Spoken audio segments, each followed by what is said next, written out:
We are going to go on 2 journeys today. The first journey we are going to go on today is a trust journey. The second journey will be when we watch The Peaceful Warrior, because he's going to take us on a journey of self-realization, whatever else that anyone can get out of the movie. The movie is just amazing. And the fun part of it isn't a movie that keeps telling us what to do. We can actually come up with our own thoughts. And guess what? We're going to do that today too as we go through the journey. What I'd like to do is just remind you of your life as we go through, and you can just process your life. And I'm going to begin with the Course in Miracles today, which the lesson is, I am not a body, I am free, for I am still as God created me. I trust my brothers who are one with me. No one but is my brother. I am blessed with oneness with the universe and God, my Father, one creator of the whole, that is myself forever one with me. And what I did, I went into the workbook companion this morning to help describe that a little bit. And part of it says, together we are a whole, apart we are nothing. There is only one of us. There is only one of us. Everyone is linked immutably to God and to each other. Everything that is a direct offshoot of the Creator, equally worthy, equally holy, equally lovable. My brothers and sisters are my joy and my delight. Let me see each one today as the blessing that they are to me. Wouldn't that be neat if we could do that all the time as we see our brothers and sisters, someone else in the world, if we could actually do that. So the journey of trust comes from the teacher's manual in the Course in Miracles. And the title is Development of Trust. So what it is, I'm going to read some talk and allow you to go on your own journey, because it takes you through steps of where we are, where we're going, and what we can expect. So first, let me explain about Teachers of God. If anyone has not been in the Course in Miracles, or even if you've been in the Course in Miracles, when it talks about teachers of God, I believe that each one of us is a teacher of God. For instance, someone could create the most horrible crime, and we could say, well, he isn't a teacher of God, however, he taught me not to be like him or her. So I believe that every one of us, every being is a teacher of God. Every animal, everything is a teacher of God. So when it says that, it's no specialness or judgment about anybody else, because we all are. First, they must go through what might be called a period of undoing. Let's see if this ever happened in your life. This need not be painful, but it usually is so experienced. It seems as if all things are being taken away. Has anyone ever lost anything in their life or had some challenges? Okay, and it is rarely understood initially that their lack of value is merely being recognized. So meaning sometimes we put importance on things that may not really be important. How can lack of value be perceived unless the perceiver is in a position where he must see things in a different light? So Spirit's always working 24/7, showing us things. So people that, sometimes we meet people that are having challenges in their life, having bills, bill people collecting, trying to get money from them, and they're doing things in their life that may not be the best. However, Spirit is always working, always working. And if things are lost from them, in my opinion, that all we can do is bless them and allow them to go through their trust issues. He is not yet at a point at which he can make the shift entirely internally, and so the plan will sometimes call for changes in what seem to be external circumstances. So, does anybody live here in external circumstances? These changes are always helpful when the teacher of God has learned that much. He goes on to the second stage. So once that someone learns that losing things or not having things or wanting things, once that we really get that, oh, okay, maybe let me look at the world differently. Let me look at God differently. Next, the teacher of God must go through a period of sorting out. This is always somewhat difficult because having learned that the changes in his life are always helpful. How many people like change in their life? I'll tell you what, my life is changing every hour. And I look at it and I go, it's so much easier not to go through this. It really is.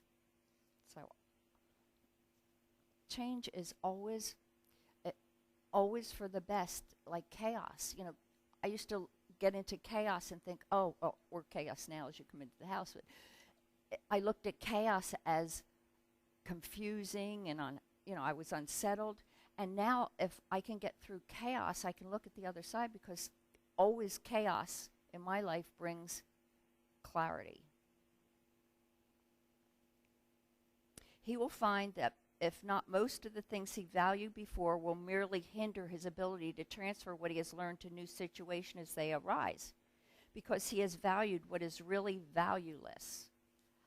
I don't know about you, but I have valued a lot of things that were not valueless. For instance, my Porsche, my mansion, different things that I thought years ago were so very important.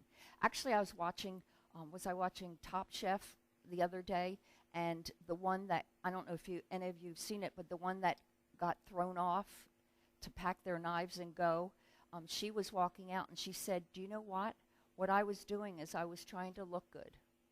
I was trying to look good instead of getting into the passion of food.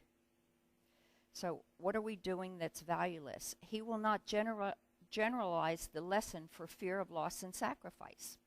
It takes great learning to understand that all things, events, oh, Luana, you and I love this.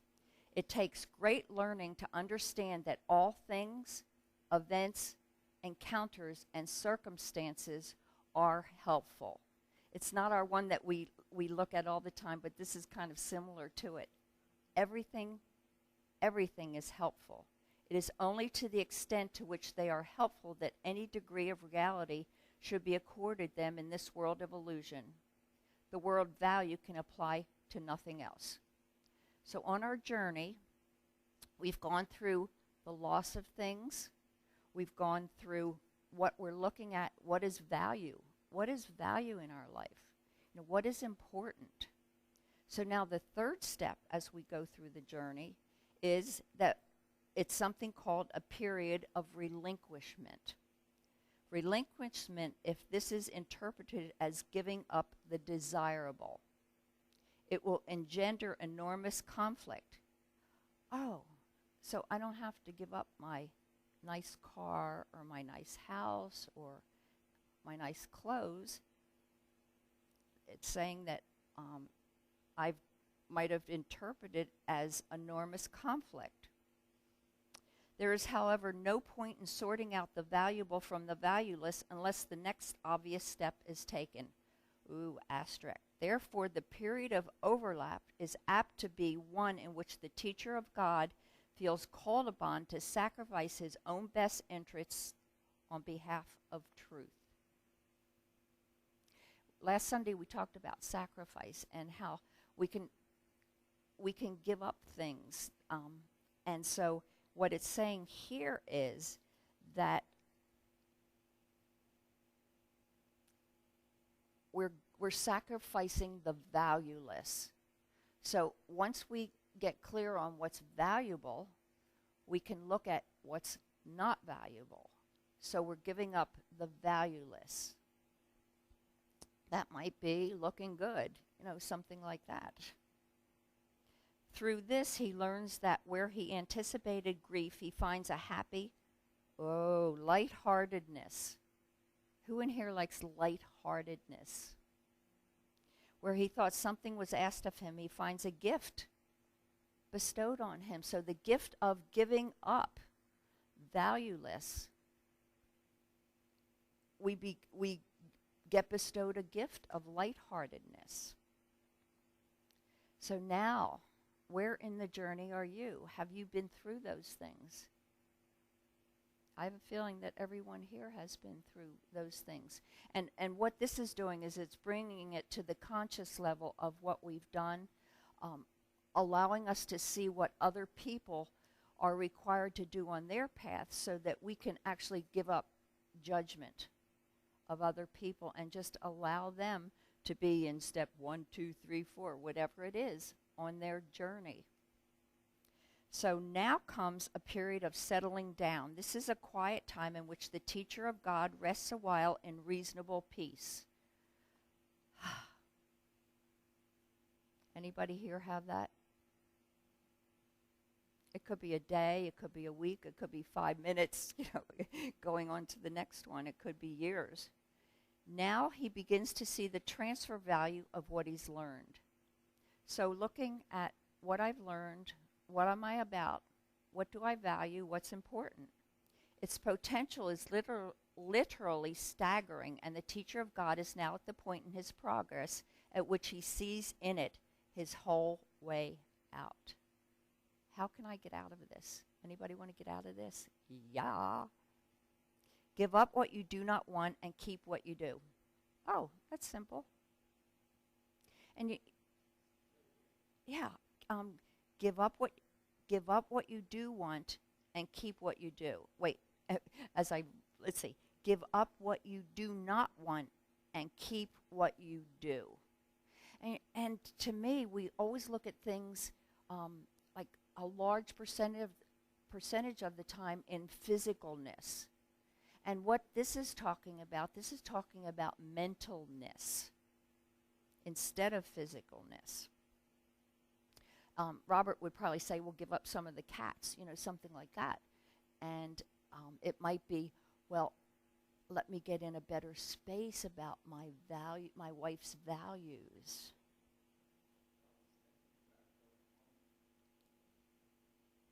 You mean the expression going home?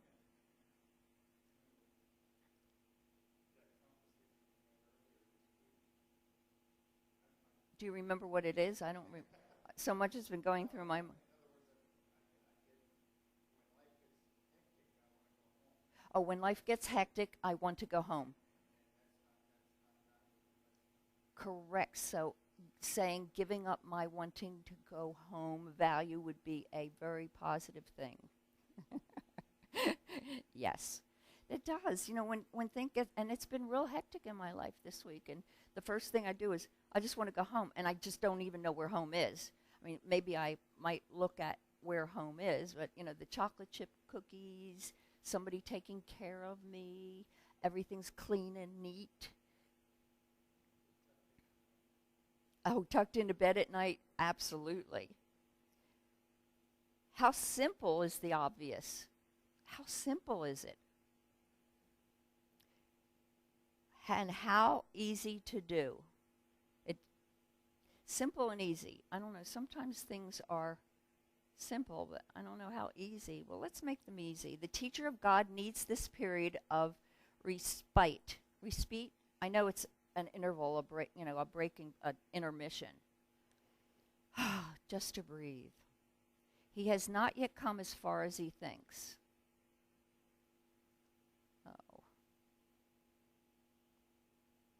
Yet when he is ready to go on, he goes with mighty companions beside him. Now he rests a while and gathers them before going on. He will not go on from here alone. I was coaching with somebody the other day, and it's to get to the bottom of what she wants. She really wants to have companions, people around her. Sometimes we don't realize how important it is to have like minds, to be able to do things with people. And the big thing that I was dealing with her was she was afraid to be herself. And you know how we put on things so that people will like us or whatever we do, and we don't express ourselves because we're afraid that people will think. I know most of my life I went through the word stupid. I don't want to look stupid, so therefore I keep quiet. And with this woman I was working with, that's where she was. I don't know what her word was. However, she was embarrassed to express herself. And here she had family that lived close by. She lived alone. And she was almost afraid to go to the gym to work out or go start things. And that's all she really wanted, was to be around people. So this is talking about that step is where we go on from here not alone. I don't know about you, but I mean, I've been there. I've been alone where I had acquaintances, but not real friends where I could be myself. So it's so important who we are. The next stage is indeed a period of unsettling. Oh, here we go again. Now must the teacher of God understand that he did not really know what was valuable and what was valueless. Confusion. Sometimes do we do that? Have we done that? I've done that a lot in my life. All that he really learned so far was that he did not want the valueless and that he did want the valuable. Sometimes when I'm working with people, I ask them, well, what do you want?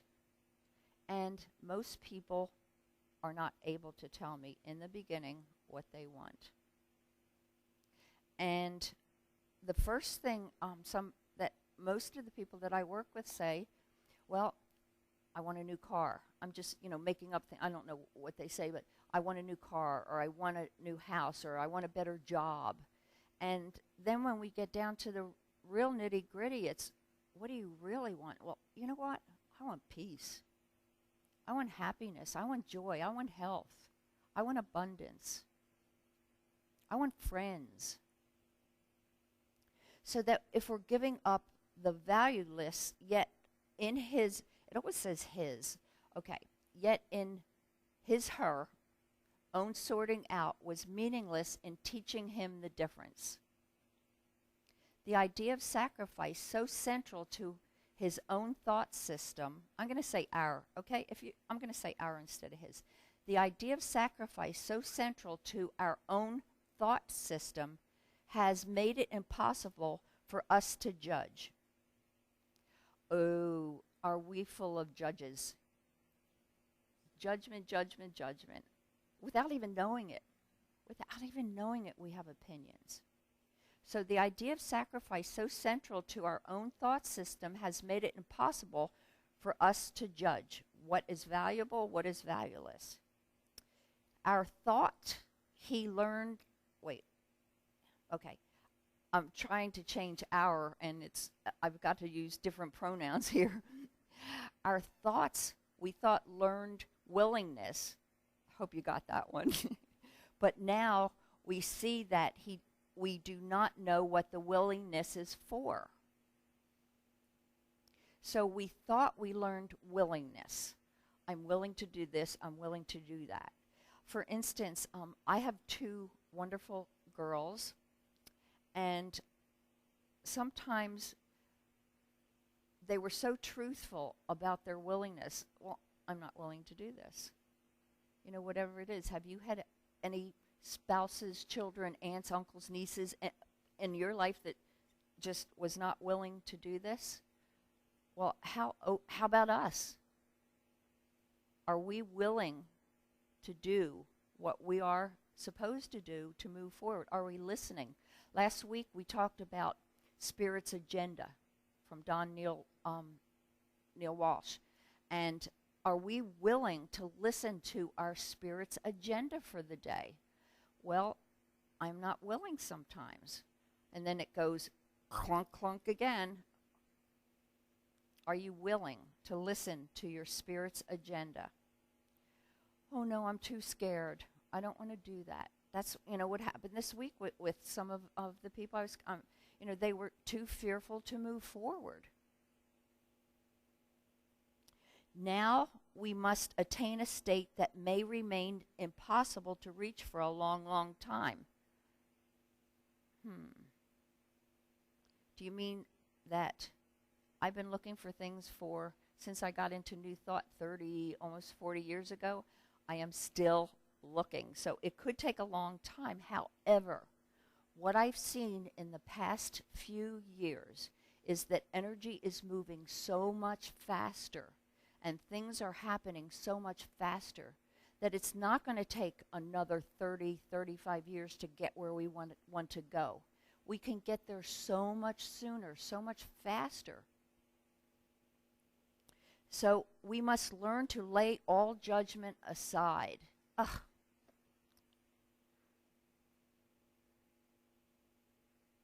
All judgment aside, especially about ourselves. And ask only what we really want in every circumstances. That is being so present. So present. Eckhart Tolle talked about that all the time. What did he do? He sat in the park bench for years, practicing to be present. So if we're present, we can lay all judgment aside and ask for what we really want. Were not each step in this direction so heavily reinforced, it would be hard indeed. So every step is there for us. Every step that you've been through, every step that everybody goes through. This is like an everybody goes through this. And it's helping me to see and allow them to. Because sometimes we want to protect and take care of. And, people have, the pure being of spirit is always, always love. So no matter who they are, who we are, it's always love. So allowing people to just be who they are. No judgment. Judgment free. Finally, yes. Finally, there's a period of achievement. It is here that learning is consolidated. Now what was seen as merely shadows before becomes solid gains. Well, look at each one of us and where we are. We're a spiritual community. We have so much in common with each other. We can have discussions. We can sit and talk about things. Indeed, the tranquility is the result, the outcome of honest learning, consistency of thought, and full transfer. This is the stage of real peace. For here in heaven's state, fully reflected. From here, the way to heaven is open and easy. And where is heaven? Within. In fact, it is here. Who would go anywhere if peace of mind is already complete? And who would seek to change tranquility for something more desirable? What could be more desirable than this?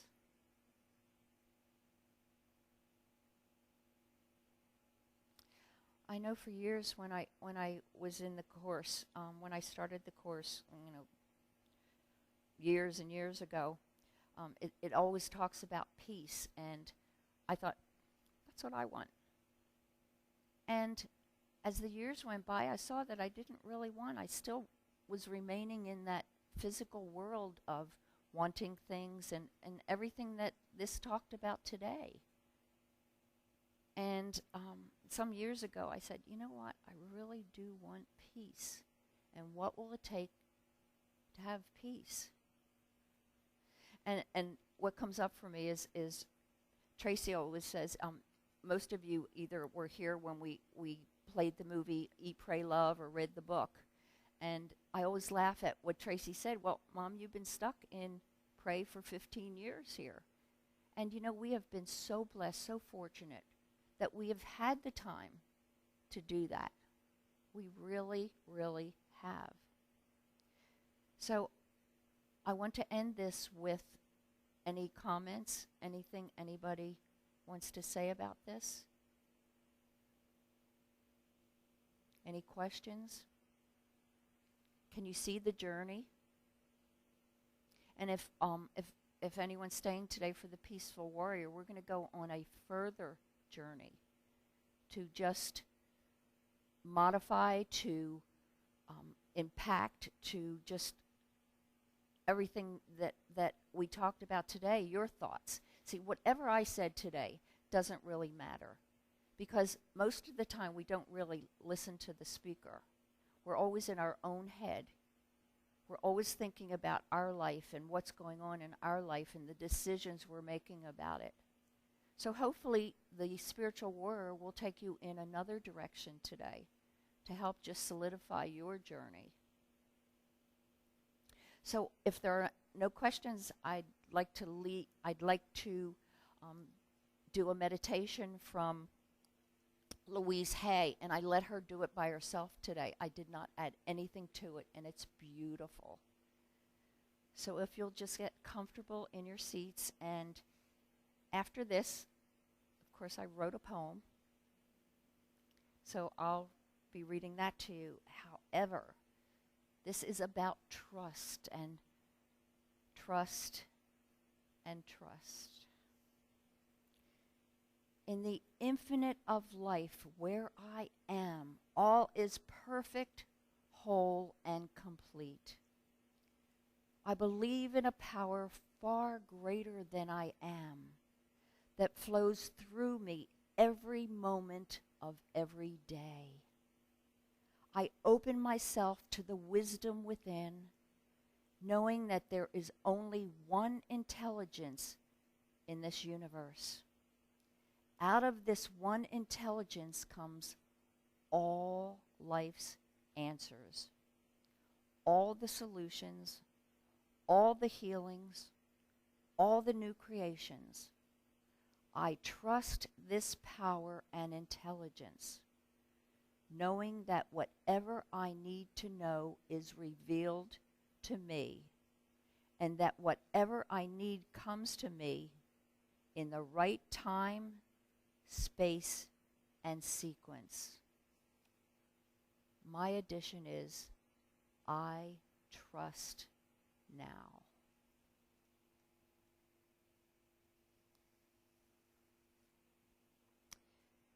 And just taking all that in, I've named my poem The Journey of Trust. So tired of working and figuring out my goals, why can't I just trust everything that flows? I think that I trust in the next moment I see I've taken over the universe's job, once again instead of just be. Over and over again, I hear, give up control. It is the thing that will honor relief and be good for the soul. My imagination had taken on all the issues at hand. I believed that the others were the ones that guided my plan. I really didn't get all that I was required to do. It focus in my mind and think nothing is true.